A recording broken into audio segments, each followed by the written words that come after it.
Good afternoon, consultants and colleagues. My name is Dr. Ali, for those of you who I haven't met.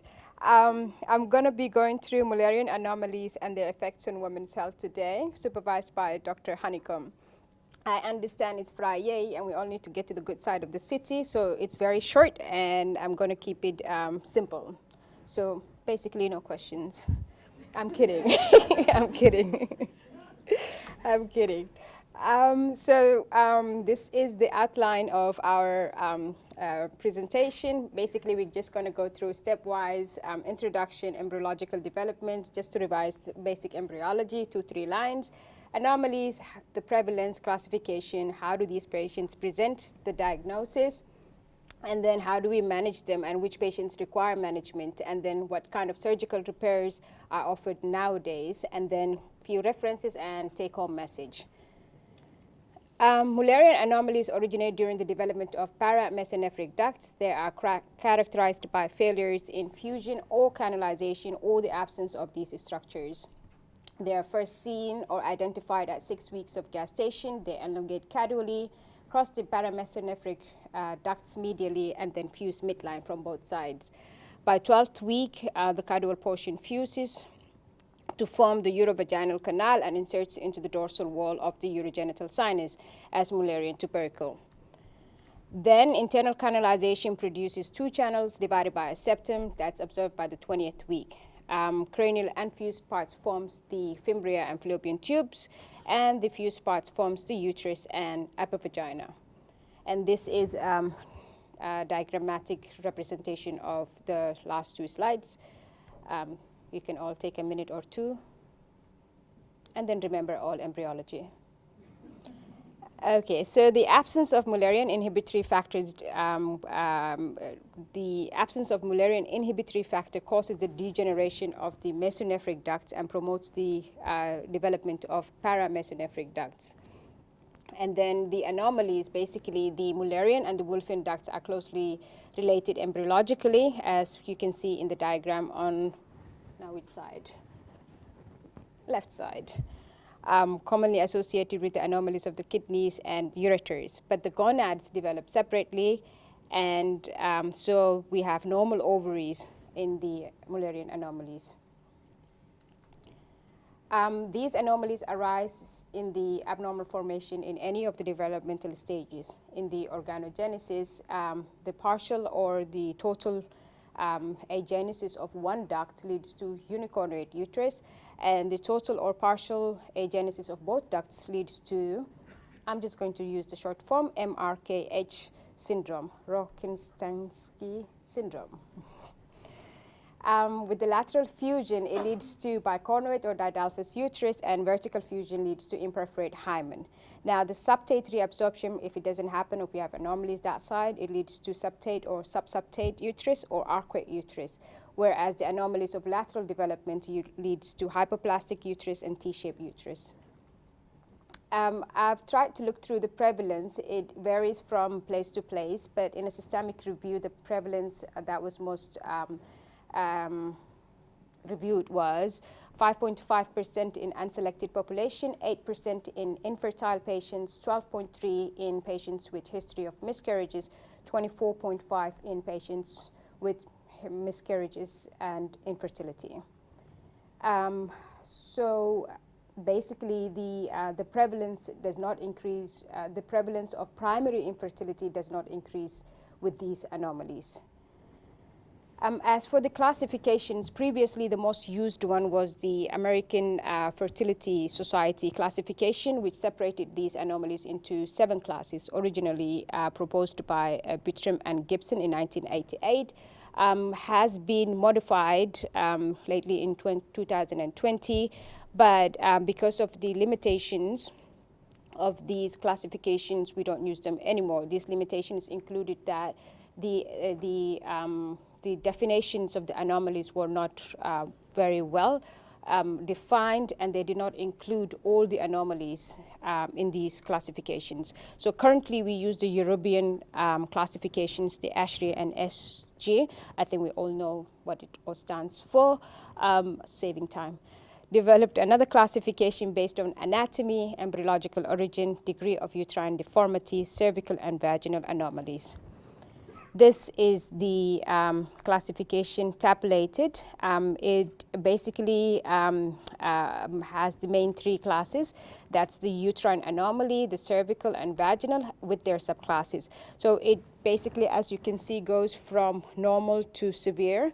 U0 in the uterine means normal uterus, with U1 being normal outline uterus. I'm just going to go back and forth between these two so you can see what I'm trying to explain. U1 is dysmorphic uterus. In the dysmorphic uterus, there's a normal outline, but with an abnormal cavity. And it's subclassified into T and infantilis. Now, there have been a lot of studies on the T-shaped uterus that has been classified again into T, V, and I. And I would go through them as we go through the ultrasound slides. U3 is the picorporal uterus. Again, here, there's a normal outline. There's a normal outline, but then there is an internal indentation at the fundus, more than 50% of the uterine wall thickness. And external contour, as you can see in the diagrammatic representation, is straight or with an indentation less than 50%. They're also subclassified into partial and complete. And U3 is the picorporal uterus, that's partial and complete, and they've also incorporated bicorporate septum. Here, the external indentation is more than 50% of the uterine wall thickness. U3B, that's the complete one, with the fundal indentation going up to more than 150% of the uterine wall thickness. And U3C is the bicorporate septum, in which we have like thick septum between the two corporal heads, and this would require an intervention. U4 is the hemiuterus. It's with or without rudimentary, it's basically unilaterally formed uterus with or without contralateral parts, and might or might not have a cavity. U5, there in this diagram here. And U5, they've included all the cases of uterine aplasia with or without rudimentary canals or cavity, and it coexists with other aplasias, for example, the MRKH syndrome. And for the cervix and vagina, it goes from 0 to 4, 0 being normal, 4 being more severe. C0 is the normal cervix, C1 is the septate cervix, C2 double cervix as seen in Didalphus uterus. The septate cervix is normally seen in the complete septate uterus. In C3, the unilateral cervical aplasia, and then in C4, cervical complete aplasia. The vaginal abnormalities also go from V0 to V4, with normal V0 being normal. V1 is the longitudinal non-obstructing vaginal septum. V2 is the longitudinal obstructing vaginal septum, and V3 is the transverse vaginal septum or imperforate hymen, and V4 is complete vaginal agenesis. This is another table that shows the correlations between the American classification and the European classification. As you can see here, with the first classification, in the new classification, it's U5 with the agenesis and hypoplasia. But then you can see also in the same set here, class 1 or U5CA, C4, that there the American American Fertility Society did not go into deeper subclassification explanation of the anomalies. So in this diagram, as you can see, after going through the table, it's always recommended to write all the three main anomalies, like U of what level, C of what level, and V of what level, before you can say the patient have that anomaly. So these anomalies are basically associated with a lot of clinical symptoms and clinical scenarios. In non-pregnant patients, they are associated with hematometra, that's blood in the uterine cavity, hematocolpus, retrograde menstruation and development of endometriosis, pelvic pain, cyclic or non-cyclic in nature, abnormal uterine bleeding or discharge, genital tract infections, renal anomalies such as urogenital agenesis. And then in our pregnant population, they're also associated with a whole list of complications, most common being the spontaneous abortion, recurrent miscarriages, and preterm deliveries. But it's also important to note that Mullerian anomalies do not prevent conception and implantation, either spontaneous or in vitro fertilization. So how do these patients present? They don't send you a nice picture and be like, please book me for GOPD after my vacation, or they don't come to your office wearing a crown. Most of these patients are asymptomatic, so they're asymptomatic and we find them incidentally.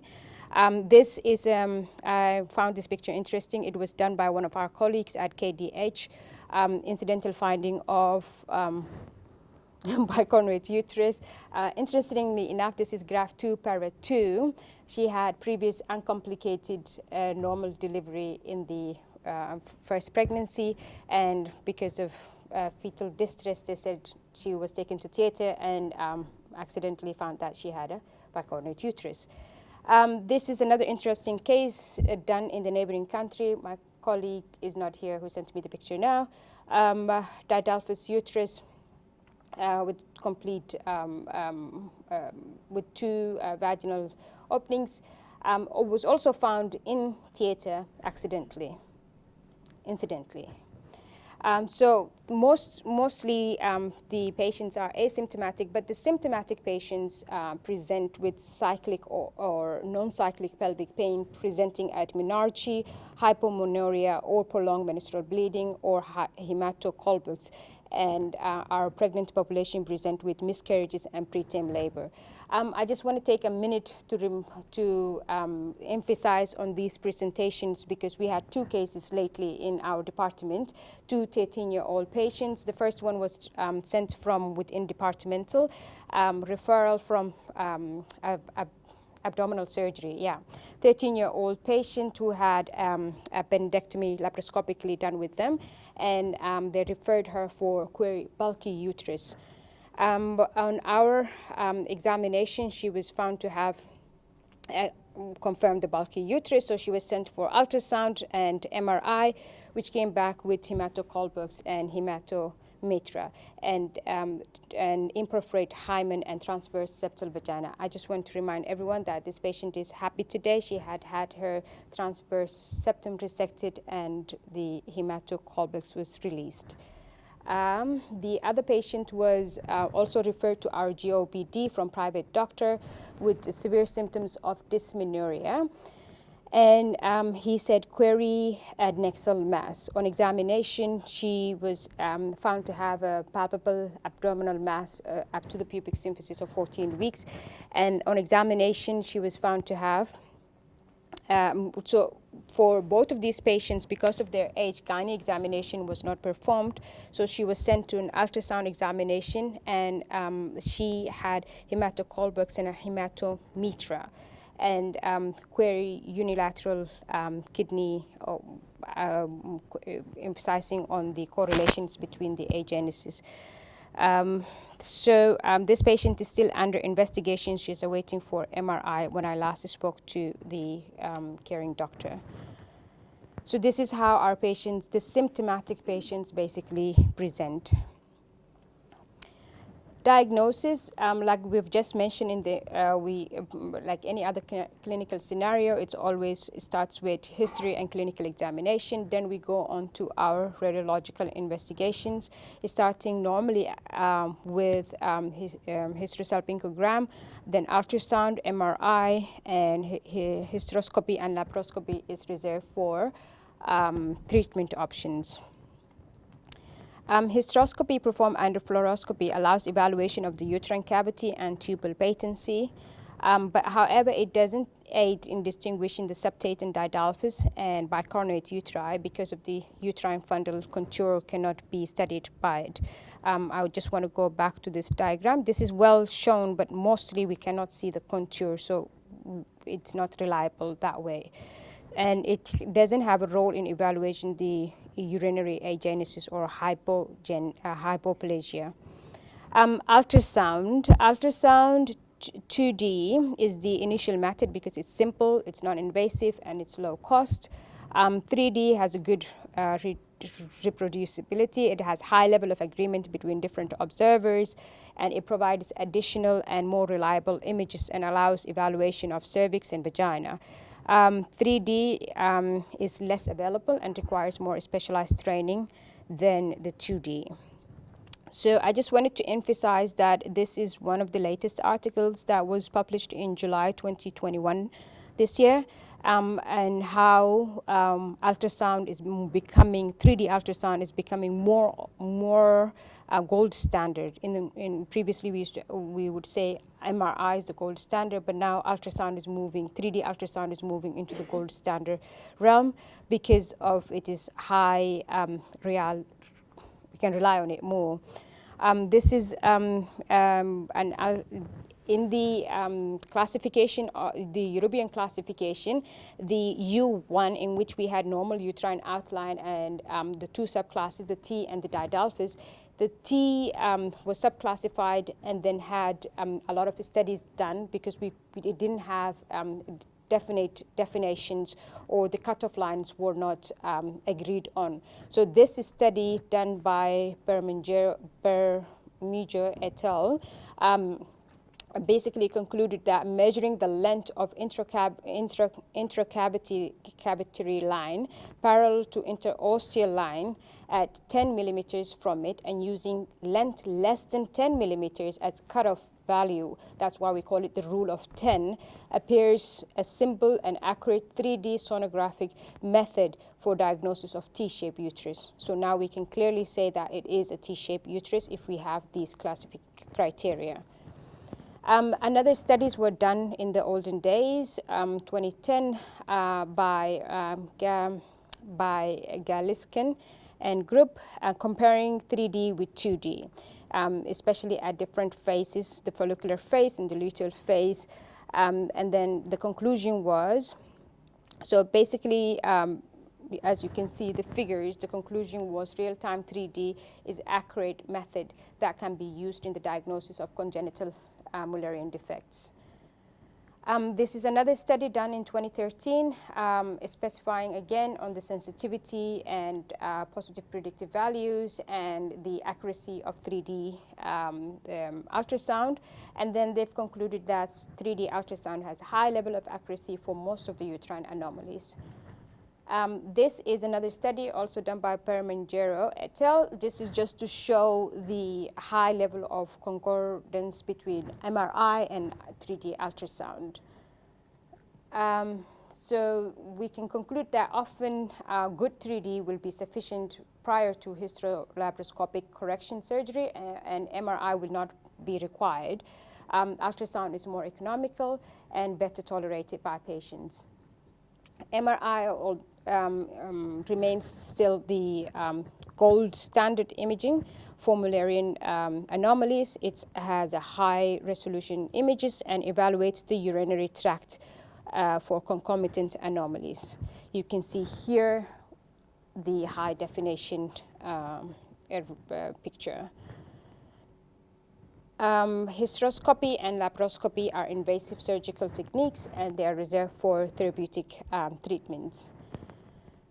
So management, what do we do for these patients? So we don't treat all of them, only treat the symptomatic ones, and so management basically depends on severity of the presenting complaint and the type of anomaly. So most common, second most common we could say is the bicaronate uterus. What we do here is uterine reunification, and it's basically based on history of poor pregnancy outcomes. The most common procedure done is a Strassman procedure. It was also done in our center here. This is the procedure. I'll just come back to it after I go through. So a transverse incision line is made from one cornea to the other cornea, and then the cavities are visualized, and then the cavities are joined as one. And the incision, they're sutured back in the opposite direction. That's the vertical direction. The good part with interrupted sutures, the good part about this procedure is that it had a very good results and 90% rate of full pregnancy. This is the stepwise procedure from A to E. You guys can go and do it now. And septate uterus, most common uterine anomaly.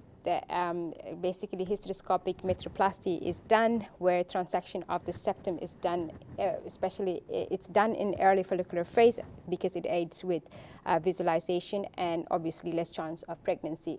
This is a picture of how well we visualize the septum and stepwise diagrammatical resection of the resection of the septum.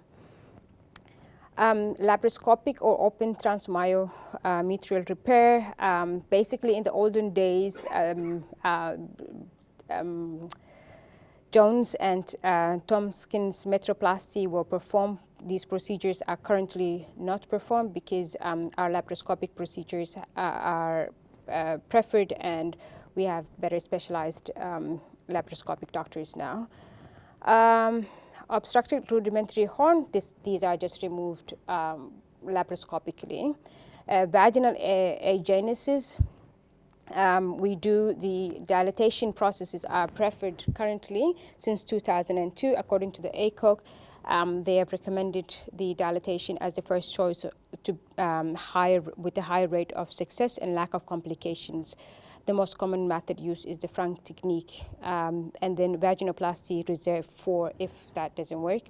And vaginoplasty, basically you're creating a vaginal pouch that's about 3 to 5 centimeters in length. And most common method used is the Mac-Endo method. So going through these, what is our take-home message? Basically, these anomalies are quite rare. Majority of them are, majority of the women inflicted with these anomalies are asymptomatic, and that they don't impact their life. And surgical interventions is only done for the symptomatic patients. This is an interesting article I found on Stellenbosch midwifery site. It just talks to patients in layman language what Mullerian anomalies are and what do they need to know about it. These are the common questions the patients ask. Patients don't tell you at what embryological stage does this happen. They would want to know what is it, and how would they know if they have it, and whether they would be affected, whether it would affect their pregnancy, or whether it would be they would have a child born with it, like the rest of the genetic anomalies. If you have time, go through that, and these are my 101 references. And with that, I wish you a wonderful weekend.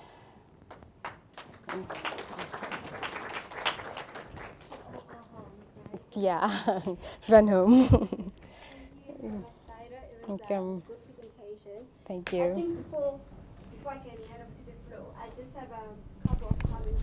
I think with the current literature, if you compare the 3D, especially with saline infusion, it's almost comparable to MRI. I think Prof. is here. I don't know if you agree with me. And then we usually leave for MRI in patients with complex severe anomalies. Yes, and also it is important, especially patients with a unicornate uterus, very important to also do a KU as well, because 20 to 30% of this patient might actually have an anomaly. And then another comment was on the management, especially of myoconic uterus. I think currently it's actually not recommended in the literature because of the severe complication that is associated with the stressman, yes. So obviously if there is a septum, because if you look at the ASHRA, the classification, you get the ones with the septum. So you can definitely remove the septum and sort of try to rectify whatever needs to be rectified. But the stressman itself at this stage it is associated with severe complications and also Asherman's as well. Yeah, and then I'll just give to the floor if there are any questions. Yes, Esti. Thank you, Norma. Thank you, Saida.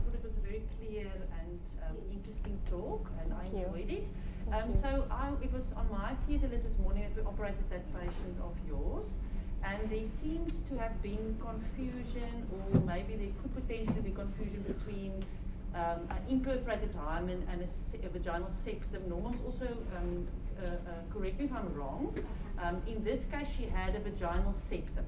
A transverse thick vaginal septum. So I think just in practice, if you see a young teenager with primary infertility, it happened often to me. I've had a few patients like that where they have the imperforated hymen with the big blood in the vagina. It's what's that called? Hematocultus. Friday afternoon. And you will see a bulging membrane, and usually it's very thin, and you would see the it will be dark. And they could be very symptomatic. And then we sometimes, just for symptom relief, want to sort of nick that and then drain the blood, which you can do as an outpatient, but you need to formalize that with a proper cruciate incision and usually mobilization as well to avoid infection. Otherwise it just closes up and it becomes infected. But the patient from this morning, you couldn't see that. It looked like normal, it's a thick septum, so it doesn't look the same. So you don't want to try and do any outpatient procedure or operate on that kind of thing if you don't know exactly what you're doing. Whilst I think imperforated hymen is something that general gynecologist and a registrar can manage. So it is important to know the difference, and I don't think the patient had both. Unless I'm misunderstanding, I think she had transverse. Transverse. I understood that she had both. So unless I'm incorrect, it's not my area of expertise. But for me, it's important to know the difference between the two and what you're dealing with. Yeah. What did you do? So I would rather say what did Prof. Matsaseng do? I was the audience, and I oohed and ahed from the side. Maybe Dr. Jean wants to tell us. She was the registrar.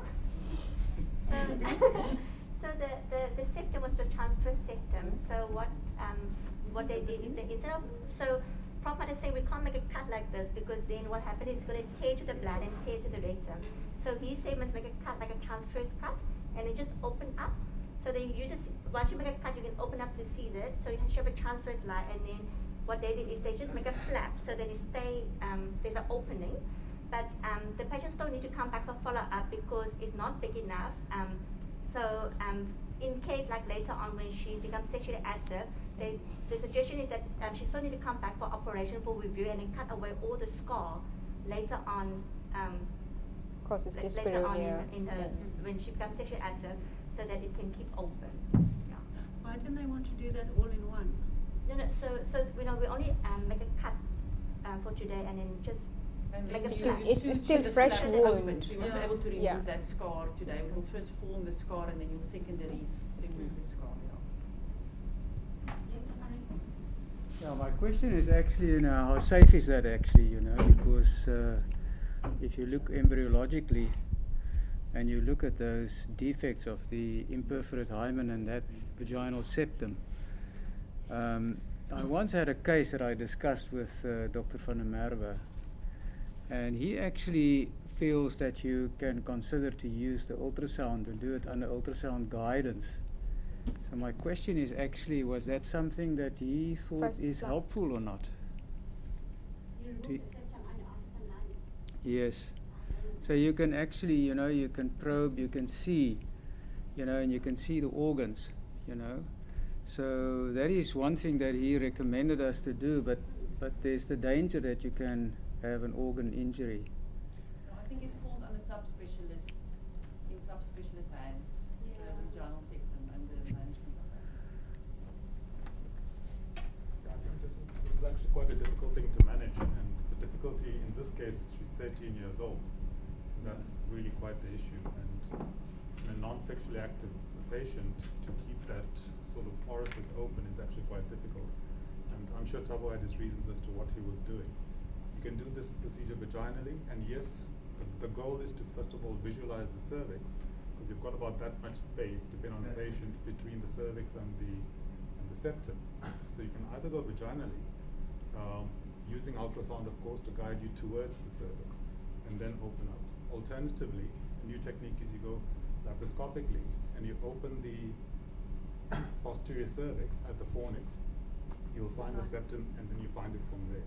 So there are many techniques of finding what the septum is, but most certainly this is a very complex thing to manage in a young patient.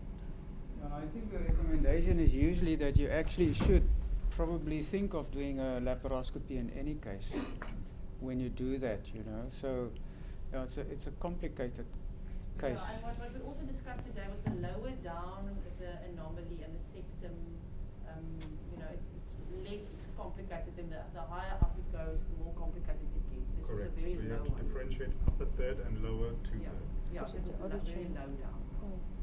We also had a very interesting case. It was a patient, I'm not sure where she referred from, but she actually, I think she had a seizure and felt she was not progressing. Then when they did a VE, they noticed that she actually has a septum, and this time around it was longitudinal septum, which was actually going down straight up. You couldn't see any vagina. And so they referred to us after the seizure. So it was interesting. So this patient obviously was not having intercourse because of pain, you know, dyspareunia, and the husband couldn't also penetrate. So we asked her, so how did you fall pregnant? It was actually through thigh sex.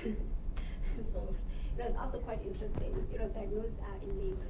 The partner doesn't have any fertility issues.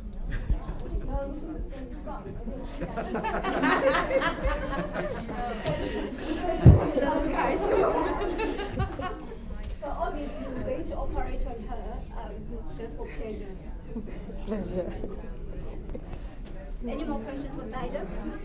Yes, Prof. I just want to make a comment because we do get these requests, but then people send those patients any time of the month and the day, and you saw, I mean, you didn't say it now, but on your slide it was very clear that the depiction of the endometrium is much better in mid-luteal phase. So don't send them to me when they're having their period or early in the follicular, because it's much more difficult to see, and I actually won't see them then. Okay. So what is best is that you can discuss the case with me, and then the patient can book the day she gets her periods, or if she's an ovulatory, you make her get her periods, and then she can actually phone us, and then we can give a date at the right time of the cycle. Otherwise, you wasting time. Okay. That's the one thing. The other is, I think we need to be more sensitive. I mean, yesterday I picked one up. Why? Because she's referred to me 13 weeks, ruptured membranes, twin, one is already dead, a very difficult scan to do because she's obese as well, and she's ruptured membranes, so I'm not going to do vaginal scan. And I pick up by looking that is probably a bicorporeal uterus, which is I think is the correct terminology now.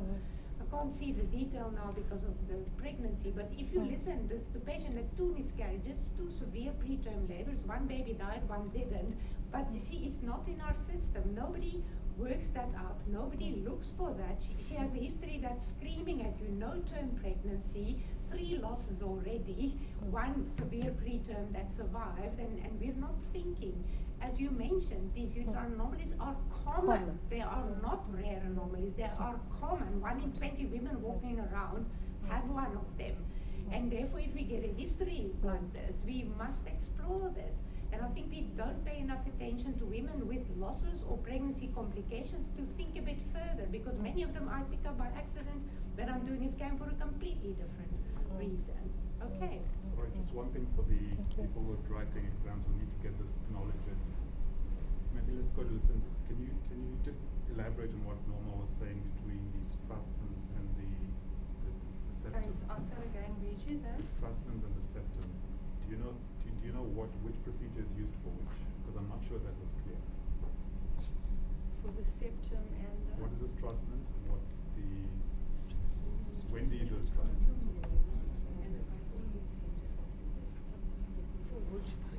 You were saying there was a transfer center and longitudinal center? No, we're talking back in the uterus when I you just do moved the... transfers because after it's the done vaginal here. section. So there's a common... Norma said that we don't normally do the Strassmans. Norma, do you want to repeat that? So yeah, the Strassman, yes, for the bicorporeal, yes, because of the complications. Yeah, just go back to the pictures. Wait, Do you want the I think that classification? message was lost, and we should just get that so right. yeah, So for that procedure, what would you do? For that abnormality? For the bicorporeal uterus. Yeah. So So that is the trust, isn't that the Trussman procedure? No. I'm asking you. Yes, that is the Trussman procedure, sorry. So where would you do a Strassman's? Where would you, which one would you have to cut the uterus open and redo? That would be that one. Yes. Okay, because I had a little bit of confusing sort of information where we cannot do a septal resection for a bicornuate uterus or Yeah. bicorporeal. So do we just leave those, Norma? Okay, with the current literature, and we're also discussing with Prof. Siebert as well. So if you see here, there's a septum. So what he does, obviously I haven't seen it myself. So he says what he does, he first do the metropolis, just sort of remove the septum and try to, but he does it laparoscopically, it's sort of complicated. And I don't know how does he combine the outside. But yeah. But the aim is to combine the two Right now we cavities don't do into it. one. So this is where your confusion is coming. So let's clarify. So the thing, so as far as I know, if there's so I guess it's bicorporeal where it's going into the cervix as well, you don't resect the septum because it's making, it affects the competency of your cervix basically. So that's my knowledge of it. I don't know if I'm wrong. So if we're calling something bicorporeal, there's no septum. Yeah. The septum is when these two join and then it gets absorbed. There is no septum. But they can be. The third classification, is with the septate. So the third one, Yeah. that is the septum. The first two doesn't have septum. Yes. So you have to differentiate between the septate. Second one? That one is With quite the easy. okay. That's where we're going. We sort of resect the septum. Not a difficult procedure to do, quite easy in fact. This one's a very different story. It was explained very clearly. You only intervene if the patient has got symptoms, with pregnancy-related, executive pregnancy loss, at which point that's the only time you would go to a surgical procedure. So I just want to get that clear. Any more questions for Sally? Norma, if you make the diagnosis and so the patient, it's a coincidental finding and you have one of the complex anomalies, why do you have to wait? Which one will you do surgery before she gets pregnant? Because why does she have to wait for If it's pregnancy loss? asymptomatic, you don't intervene up until the patient is symptomatic. But is there no way to predict that, say that if you have this anomaly and you get pregnant, then No, you there's a can't. high risk of.